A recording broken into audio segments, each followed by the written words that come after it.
Assalamualaikum warahmatullahi wabarakatuh. Halo semua, perkenalkan saya Rika Amanda Safitri. Pada video kali ini, saya akan memaparkan resume saya mengenai materi ergonomi, dasar mekanika tubuh untuk keselamatan diri. Output yang akan dibahas yakni mengenai definisi ergonomi, latar belakang, dasar mekanika tubuh, dan kesimpulan.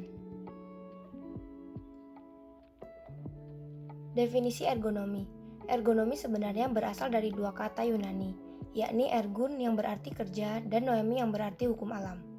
Jadi, secara umum, ergonomi dapat didefinisikan sebagai ilmu yang berusaha menyesuaikan pekerjaan atau kondisi kerja agar sesuai dengan pekerja. Menurut Biro Statistik Tenaga Kerja, dalam setahunnya ada lebih dari 200.000 karyawan di fasilitas perawatan dan perawatan pribadi yang menderita cedera dan penyakit lain yang berhubungan dengan pekerjaan. Sekitar dari 80% populasi akan mengalami satu atau lebih episode nyeri punggung yang cukup parah untuk menghambat mereka melakukan aktivitas setidaknya sekali dalam hidup mereka. Pada dasarnya, setiap aktivitas yang kita lakukan seperti makan, mandi, berpakaian, dan bergerak dapat berisiko cedera. Namun, risiko akan lebih tinggi bagi seseorang yang melakukan gerakan berulang secara berulang kali, mengangkat benda berat, melakukan suatu pekerjaan dengan postur atau posisi canggung, dan melakukan kegiatan lain yang dilakukan dengan banyak kekuatan. Maka dari itu, pengetahuan mengenai dasar mekanika tubuh sangat penting untuk diketahui setiap orang untuk menjaga dirinya dari cedera saat beraktivitas. Kita masuk ke materi inti mengenai dasar mekanika tubuh. Pada materi ini akan dibahas 4 subbab, yakni persiapan, bagaimana langkah bergerak dengan aman, efisiensi dan keamanan, dan penggunaan perangkat bantu. Yang pertama yakni persiapan.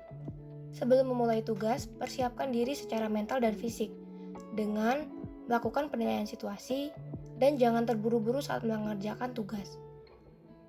Jangan lupa untuk pertimbangkan kemampuan dan keterbatasan diri.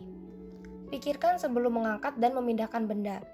Apa metode terbaik untuk memindahkan objek tersebut dan identifikasikan apakah ada kendala yang harus disingkirkan untuk mempermudah jalannya kegiatan. Pikirkan juga tujuan akhir dari objek yang akan dipindah tersebut. Penting untuk menghindari menekuk, meraih, atau memutar setiap saat. Terdapat 2 tips untuk bergerak dengan aman, yakni yang pertama, dengan cara melebarkan dasar penopang diri dengan kaki selebar bahu dan letakkan satu kaki sedikit di depan kaki lainnya untuk meningkatkan keseimbangan. Yang kedua, jaga agar tubuh terpusat di atas kaki untuk mendistribusikan berat tubuh secara merata. Langkah bergerak dengan aman. Yang pertama, tarik napas dalam, hembuskan perlahan saat nanti kita mulai bergerak. Jongkok dengan menjaga posisi punggung tetap lurus. Gunakan otot kaki untuk mengangkat. Jangan pernah gunakan punggung karena otot punggung sangat lemah dan rawan cedera. Jangan tahan napas selama aktivitas karena tidak efisien dan dapat menyebabkan ketegangan otot. Dekatkan objek ke tubuh. Gunakan kekuatan seluruh tubuh untuk menopang berat, kencangkan otot perut saat berdiri, dan tetap jaga postur punggung agar tetap lurus saat memindahkan. Metode peluk merupakan metode yang paling baik karena dinilai lebih aman bagi tubuh kita dan saat memindahkan pasien juga akan merasa lebih aman dan nyaman dalam posisi ini. Tingkatkan efisiensi dan keamanan. Untuk meningkatkan efisiensi dan keamanan, pemindahan sebisa mungkin diminimalisir dan dilakukan hanya apabila sangat dibutuhkan dengan menggunakan peralatan atau bantuan asisten bila memungkinkan, untuk memudahkan proses pemindahan agar lebih mudah dan aman. Yang terakhir yakni perangkat bantu.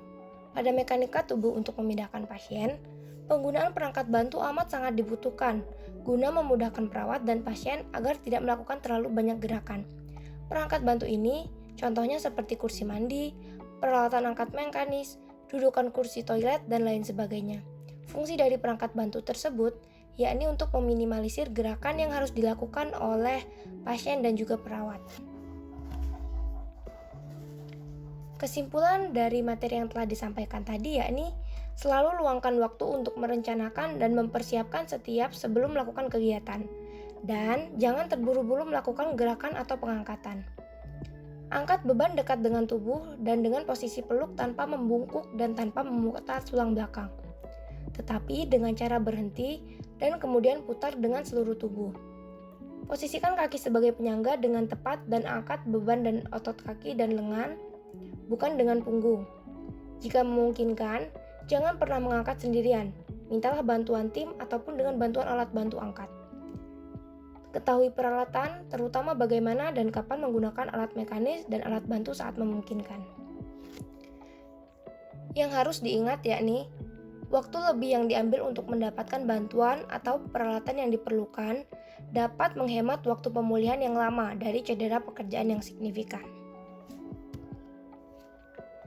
Sekian pemaparan dari saya, terima kasih atas perhatiannya. Sampai jumpa di video berikutnya. Wassalamualaikum warahmatullahi wabarakatuh.